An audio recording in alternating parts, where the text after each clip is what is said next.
Hey friends, welcome back to my kitchen. We are about to get cooking. So last week I was down all week being sick, well, most of the week. I'm excited to be back in the kitchen and to be cooking this week. We're gonna make butternut squash lasagna first. This is one that I'm super excited about. I've been looking forward to making it. We're gonna start off by cutting and roasting this guy. This is a butternut squash. I'm just gonna cut him in half, take the seeds out, roast in the oven at like 400 degrees until it's soft.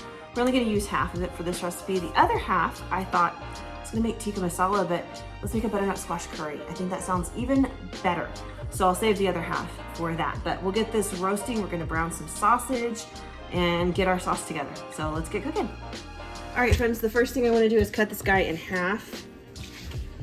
All right, there we go. I'm gonna scoop out the seeds and I'm gonna pop this in my preheated oven, 400 degrees until it's soft. I'm thinking it might be 45 minutes or so. I'll let you know the official time when it's done.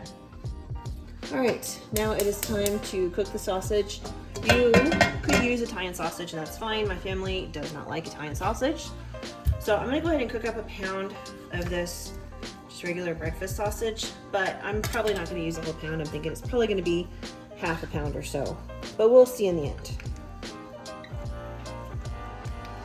All right, this sausage is pretty much cooked through. I do like for it to get a little color and crispness to it. My water has not come to a boil for the noodles, and I still have the butternut squash in the oven, but before I take a little break waiting for everything else to get ready, I am gonna go ahead and throw some spinach in here. Again, I don't know that I'm gonna use this whole pound of sausage, but spinach and sausage and eggs are really, really good. So I don't mind making too much of this because it'll be great for breakfast. So I'm just gonna go ahead and put a whole bunch of spinach in here because this is gonna be our like meaty filling for this lasagna. And I'm gonna let this cook down and then wait for everything else to kind of catch up with me, and then we'll move on. All right, the last thing I'm gonna do is go ahead and season this. I've got some garlic powder and oops, I need some onion powder.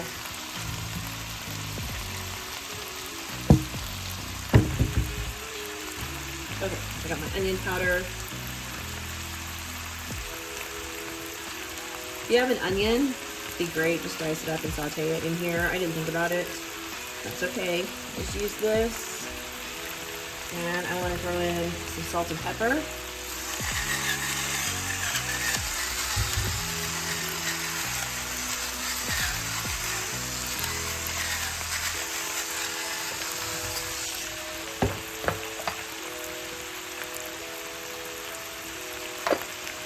And if you wanted to, you could throw in like some red pepper flakes or something like that to make it a little spicier, or you could use spicy sausage, hot sausage.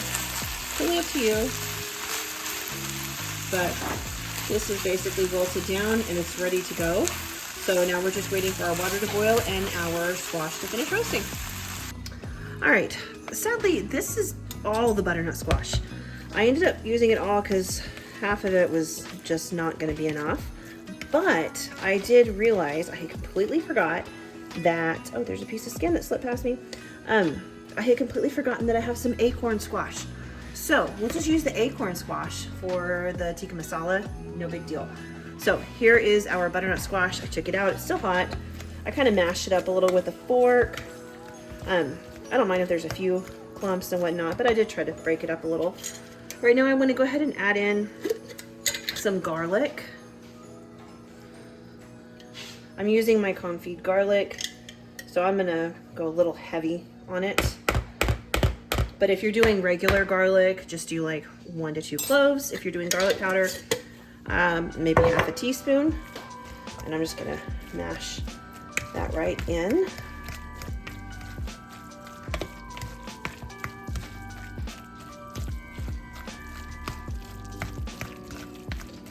All right, I wanna go ahead and add in some salt and pepper.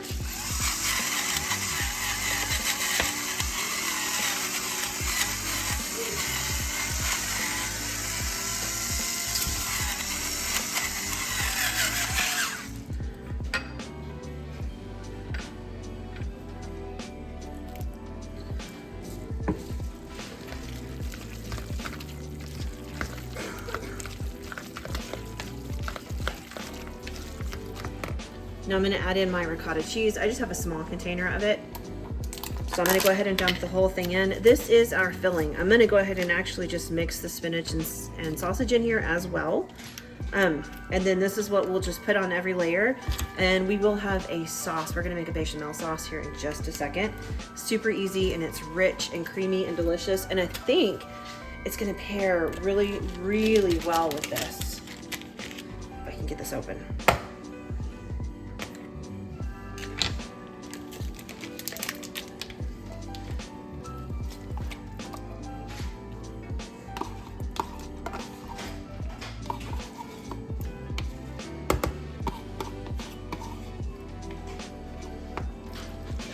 If you have some Parmesan cheese, it'd be great to throw in here.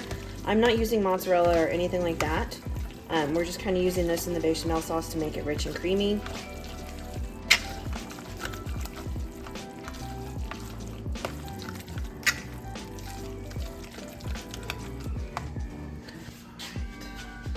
I'm gonna go ahead and mix this in.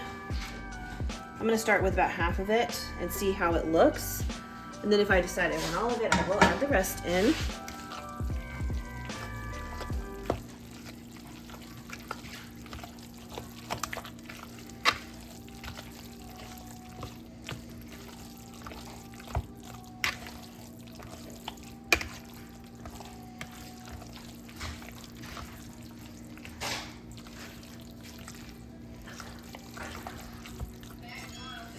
I think that's gonna be good. I'll save the rest and we'll just mix it with some eggs in the morning, and it's gonna make a fantastic breakfast. Or you could put it in a pie crust with some eggs and it makes a delicious quiche. This is actually a recipe I use for quiche fairly often. It's just sausage and spinach mixed in with some eggs in a pie shell. All right, this is the pan that I just cooked the sausage and the spinach in. I just rinsed it real quick, and we're gonna use it to make the bechamel sauce.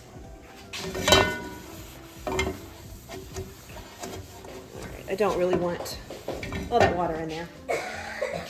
Okay, I'm gonna throw in a couple of tablespoons of butter and then just a little bit of olive oil to keep that from burning. All right, so to this I want to add an equal amount of flour. I put somewhere between 2 and 3 tablespoons of butter and oil in there. I'm just gonna make a quick roux.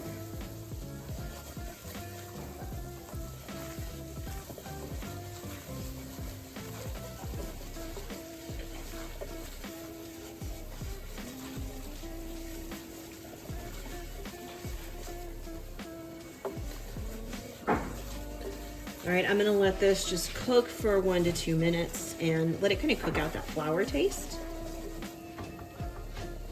All right, now I'm just gonna add in some milk, just a couple of cups.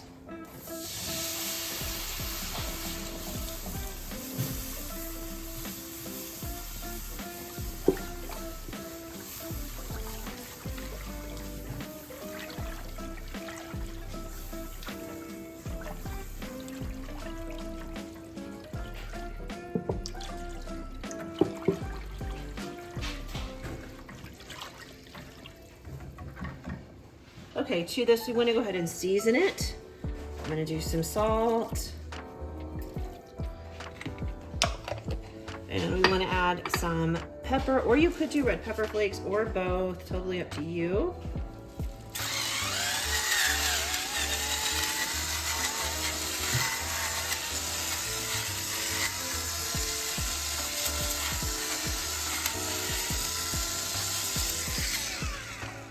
And then we want to add a little bit of nutmeg, about 1/4 to 1/2 teaspoon, depending on how strong you want it. I know some people don't love the taste, but I'm going to do about 1/2 teaspoon. I really like what it brings.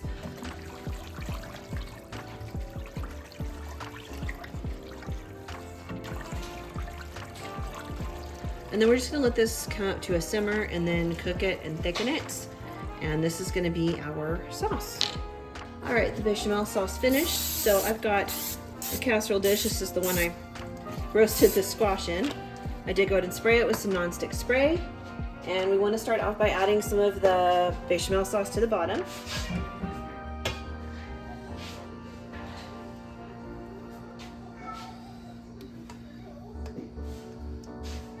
just a little.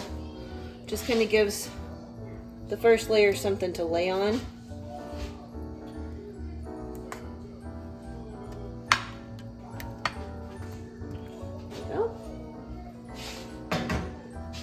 And then we want to add our first row of noodles.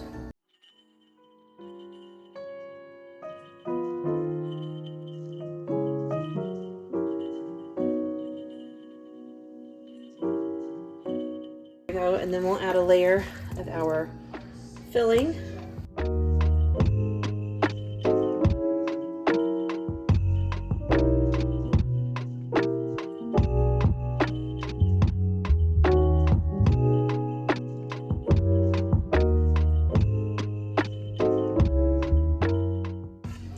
And now a layer of our sauce.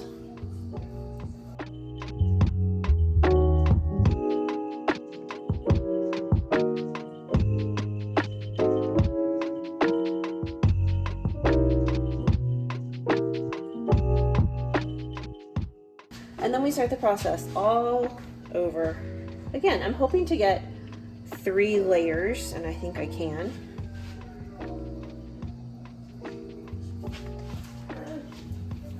All right, I did that last layer of the filling, and I'm just gonna go ahead and pop one more layer of noodles on top, and then we'll cover it with the remaining sauce.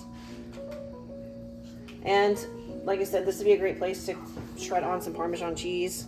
I said I wasn't, and now I'm second guessing and thinking, oh, I probably should have done that, but I don't know, we'll see.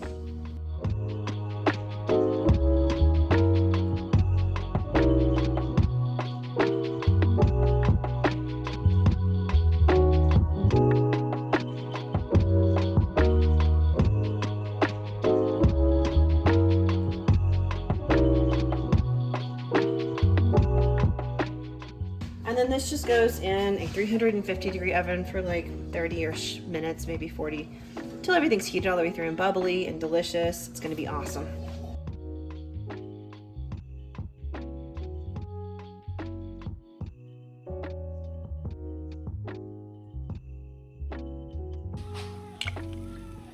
All right, friends, welcome back for another dinner. Tonight we're gonna make Pollo Loco, which is just basically cheesy chicken and rice. I'm gonna start off by making the rice. I'm making just regular like Mexican rice. This is how I make it here at my house. I'm gonna start off with 2 cups of rice that I rinsed, and this is like 3/4 or so of an onion, a very large onion that is diced, but if you have like a regular sized onion, 1 onion is good. And I'm gonna throw that in there with some of that oil. Then you wanna throw in some garlic, whether it's garlic powder or a couple of cloves of minced garlic. I'm using up this confit garlic that I have. I actually really love this stuff so much. It tastes so good. I think this is something I'm gonna do pretty regularly. The flavor is beautiful. You get the garlic flavor, but it's not overpowering, and I really, really like it. So I do think that this is a new, I don't know, condiment that I'm gonna try to keep on hand. All it is just, I bought the giant bag of peeled garlic at Sam's Club, and I bought 1 bottle of, you could do avocado oil or olive oil, any kind of oil that you would cook with like that.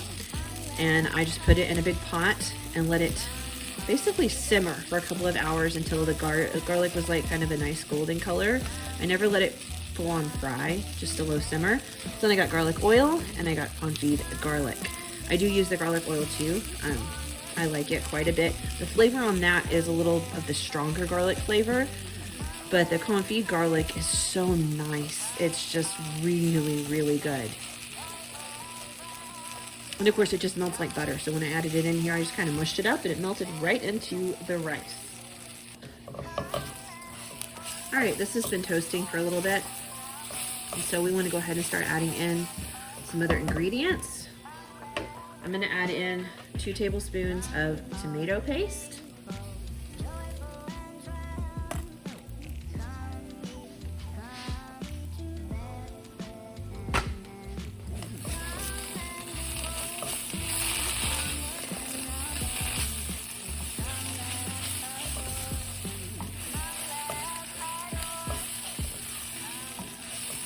Next, I'm gonna add in a little shy of 4 cups of water. This is 2 cups of uncooked rice.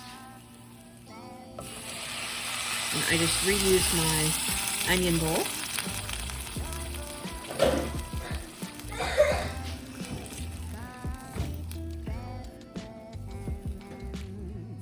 All right, next I'm gonna add in some of this Knorr tomato bouillon.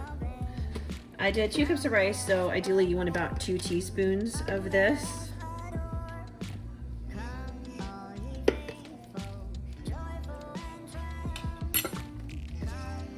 I am not gonna add in any salt because that tomato bouillon is incredibly salty. I mean, just super, super salty. So I'm gonna skip the salt. I can season it when it's done cooking, but I am gonna go ahead and add in some chili powder, about a ½ teaspoon.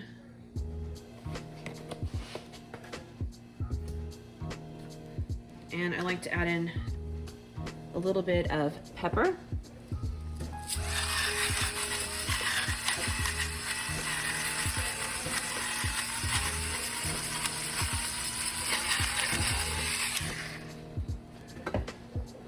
All right, we'll just let all of this come up to a simmer and drop it down to low and just let the rice cook all the way through. Okay, I had 3 chicken breasts. 2 of them were really big and 1 of them was pretty small. I just went ahead and, as you can see, sliced each one of them, filleted them into thinner chicken breasts. Some of them went into 3, some of them went into 2. And now we are going to season them. You can season these however you want. You're looking for like, I'm kind of a Mexican tasting chicken. So if you wanted to do taco seasoning, that's fine. If you have a spice mix you like, that's great. I'm just kind of throwing something together, some flavors that I like. So I'm gonna start with some garlic salt.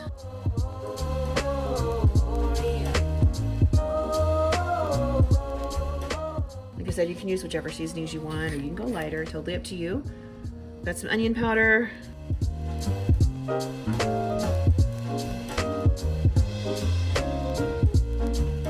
A little bit of cumin.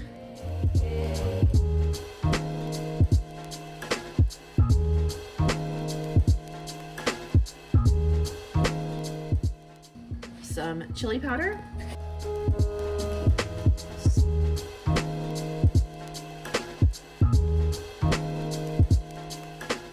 And then finally some smoked paprika. This is my favorite.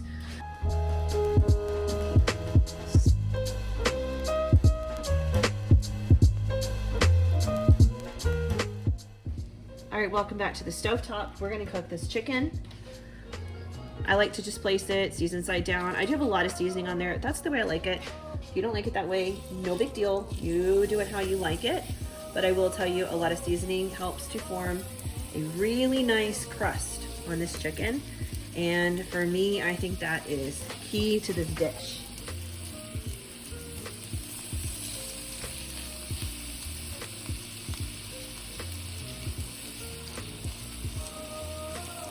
All right, so I'm just gonna season the other side.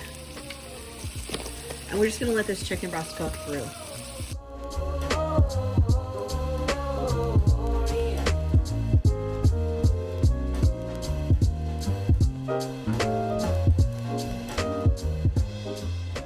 Okay, the last part of this dish is queso. So for this, you could buy some in the jar or take out or whatever. I do that sometimes, and sometimes I just make my own. So today I'm using half and half. Sometimes I use heavy cream. You can even use milk.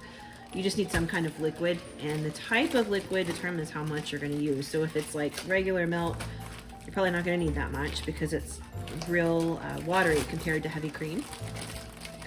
And then I've got American cheese. I prefer the white American cheese just because I think it tastes better, but Walmart subbed this yellow American, so that's what I'm working with, and that's fine too.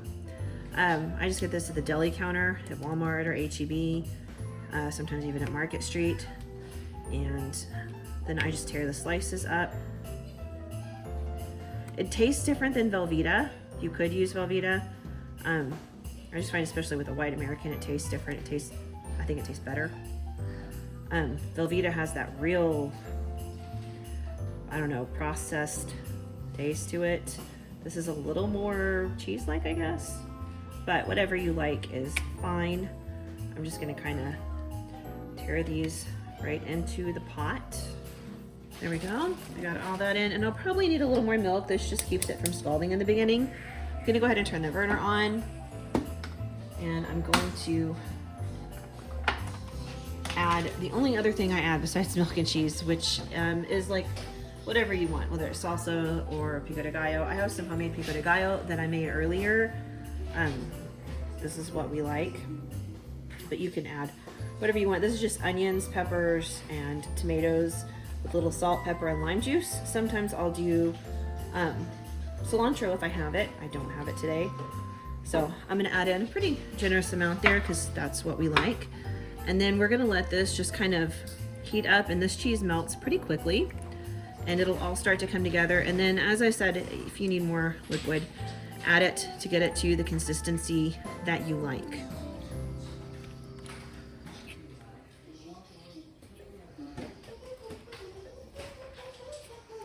All right, as you can see, the cheese has pretty much melted. I like the consistency. It's liquidy, but not just completely watery, so I think this is perfect. And this is how I will serve it. The only thing left to do is just to slice the chicken up. I like to pre-slice it and then place it on top of the rice. So I'm gonna get that done, and I will show you what the finished plate looks like. All right, there is dinner. I just put the rice on the bottom and then the chicken, and then I poured some of that queso over the top, and then just refried beans because it seemed like the right thing to serve with it. But that is dinner. This should make enough food for 2 nights. Yay for that.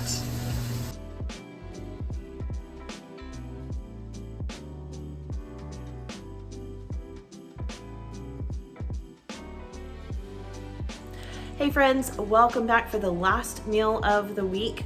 We had a ton of leftovers from everything I made, so there is no reason for me to cook anything else this week. So tonight we're gonna do tikka masala. I wanted to do a curry with the acorn squash that I have sitting over there, but I just didn't have time to research the recipe, so we're gonna save that for like next week or something.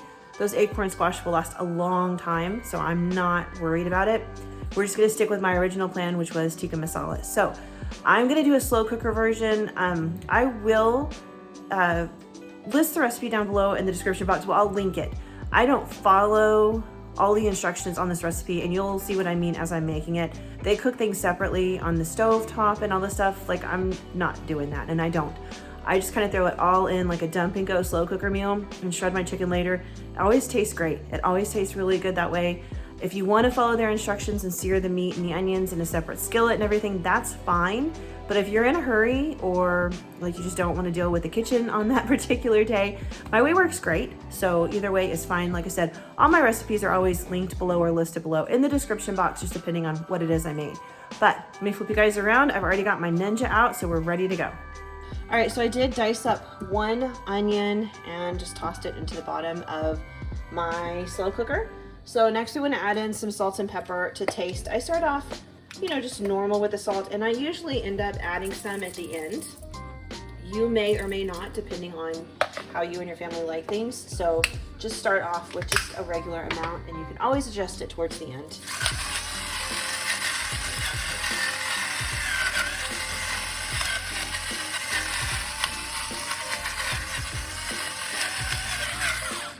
Okay, if you want, you could add in some red pepper flakes, or you could dice up like a serrano pepper or a jalapeno or something like that and throw it in. I don't have any of those. I'm not going to do that. I did think about it, I just don't happen to have any. So we're gonna skip that step. Next, I wanna put in some tomato sauce and some tomato paste. Let me grab my paste, I left that in the fridge. All right, just a couple of tablespoons of tomato paste.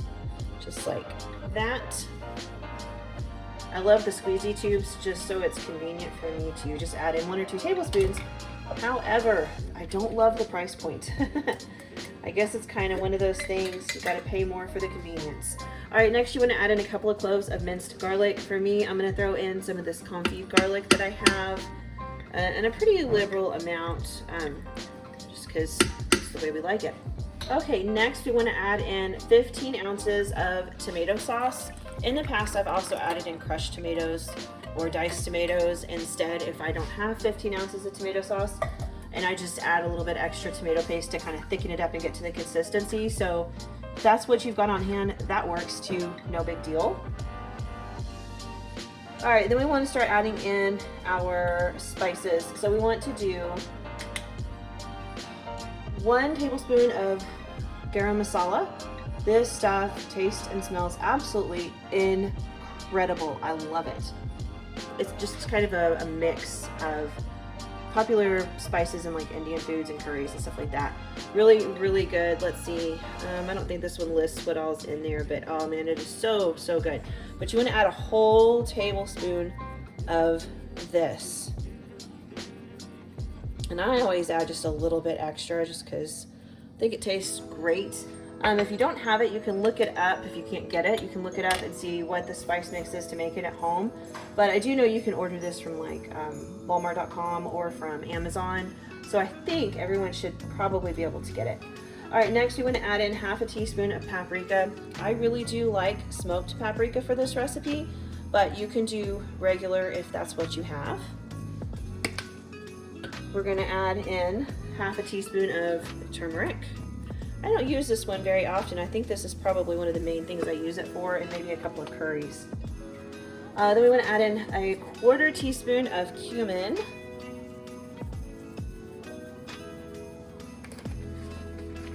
And then the recipe really wants fresh ginger, but I'm kind of in a hurry and I didn't want to pull mine out and have to grate it. It's a tablespoon of fresh ginger, but I'm going to do about 1/2 teaspoon of, 1/4 to 1/2 teaspoon of dry ginger, which is about all I have left in this container.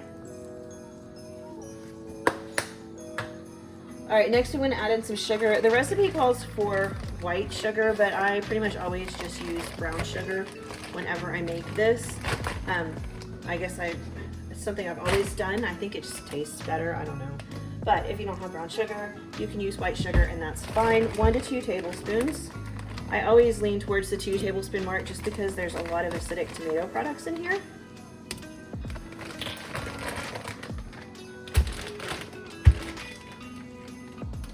All right, so we want to go ahead and mix this up. And now most recipes call for chicken thighs, which I think really, really tastes great in this. Just because they don't dry out and they're juicier and stuff like that. However, all I have are chicken breasts, so that's what I'm going to use today. And I've used chicken breasts before in the past, and it's fine too. The recipe will also tell you to like dice yours up and cook it in a skillet first. I don't do that. I just put it in here whole and I let it cook for quite a few hours, you know, like 6-7 hours, and then it just shreds, just like any chicken recipe would. So that is what I'm going to be doing today. And I just have like 3 regular sized chicken breasts, I think, 2 or 3. Oh, these are fillets, so I guess I have probably 4 fillets. There we go. I'm just going to kind of nestle them down in the liquid, and they will add a lot of moisture to that, and it'll help them just, you know, cook down and get shreddable. All right, this has been cooking for quite a few hours, and I'm just taking like my regular little meat masher tool and just breaking the chicken up so it'll be nicely shredded in here. And then once I've done that, I'm going to drop it down to just a very low setting and let it, I was going to simmer it, but I think I'm going to just put it on low and let it go for about an hour with the coconut milk so all the flavors can kind of come together. And while I'm doing that, I am going to go ahead and cook my rice, just plain white rice. I serve this on plain white rice, that's it. And then I do have some flatbread I'm making. I'm trying out something different with it, and I am not sure that I'm in love with this recipe, so I'm not going to be sharing that. I will work on a better recipe. The one I used to use was great. I just didn't have the ingredients for it. So I thought, oh, this is going to be perfect. I'll play with this recipe because it doesn't need yogurt and I don't have any yogurt. But I don't like the texture of the dough so far. I don't think it's going to be what I'm looking for. So I'm not going to share that recipe today, but I will in the future share a good flatbread or naan recipe. But for now, I'm just going to get this shredded and then add in the coconut milk. All right, this is the coconut milk that I'm using. You could also just use regular milk if that's what you have.